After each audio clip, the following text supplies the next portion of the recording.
So hello guys, তোমরা সব কেমন আছো? আশা করি খুব ভালো আছো আর আমিও খুব ভালো আছি। তো আজকে আমরা বেরিয়ে পড়েছিলাম সকাল সকাল ঘুরতে যাওয়ার উদ্দেশ্যে। তো আজকে আমরা কোথায় ঘুরতে যাচ্ছি সম্পূর্ণ ভিডিওটা দেখলে তোমরা বুঝতে পারবে। তো আজকে আমরা চলে এসেছি মুর্শিদাবাদ জেলার লালবাগ, আর ওখান থেকে আমরা চলে আসি হাজারদুয়ারি গঙ্গার ঘাট। আর গঙ্গার ঘাট চলে আসার পর আমরা উঠে পড়ি লঞ্চে। তারপর আমাদের লঞ্চ ছেড়ে দেয় আর গঙ্গার ঘাট পেরিয়ে আমরা চলে যাব হাজারদুয়ারি। তো এখান থেকে আমরা হাজারদুয়ারি ভেতরে যাওয়ার জন্য নিয়ে নিই একটা ঘোড়ার গাড়ি। আর হাজারদুয়ারি এসে ঘোড়ার গাড়িতে যেতে বেশ আমাদের খুব ভালোই লাগে।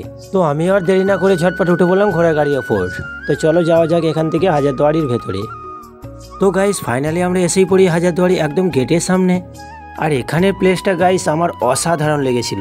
তো যারা কখনো হাজারদুয়ারি ঘুরতে আসেনি তোমরা আসলেই বুঝতে পারবে জায়গাগুলো কতটা সুন্দর। আর আমিও কিন্তু এখানে ফার্স্ট টাইম এসেছি, তাই আমার জায়গাগুলো দেখতে আরও সুন্দর লাগছিল। তো গাইস ফাইনালি আমি এসে পড়ি হাজারদুয়ারি গেটের সামনে।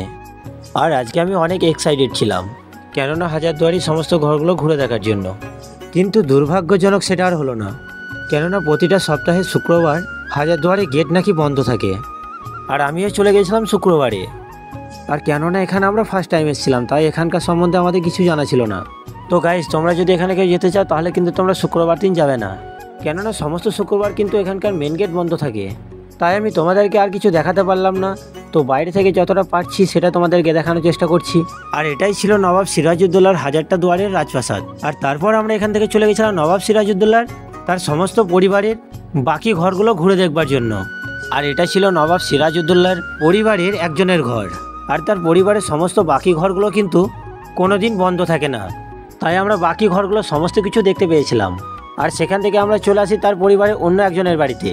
আর এখানকার সমস্ত ঘরগুলো কিন্তু আমরা ঘুরে দেখতে পেয়েছিলাম, তাই এখানে বাইরের সমস্ত ভিডিও ক্লিপগুলো কিন্তু আমি নিয়ে নিই। তারপর একজন আমার কাছে এসে বলল এখানকার ভেতরে মোবাইল বা ক্যামেরা কোনো কিছুই কিন্তু অ্যালাউ নেই, তাই এখানে ভেতরে কোনো কিছুই কিন্তু তোমাদেরকে দেখাতে পারলাম না। আর বাইরে যতটুকু পারবো তোমাদেরকে দেখানোর চেষ্টা করব। আর এখানের ভিউটা ছিল কিন্তু অনেক সুন্দর, তাই এখানে আমি কিছু ফটো আর ভিডিও ক্লিপ কিন্তু নিয়ে নিয়েছিলাম। আর এখানে নবাব সিরাজউদ্দৌলা পরিবারের সমস্ত ঘরগুলো কিন্তু দেখে আমার বেশ খুব ভালোই লেগেছিল। আর এখানে সমস্ত বাড়ির ভিডিওগুলো দেখে তোমাদের কেমন লেগেছে সেটা কিন্তু তোমরা কমেন্টে অবশ্যই জানাবে। আর এখানেই ছিল নবাব সিরাজউদ্দৌলার মাটির নিচে গুপ্তঘর।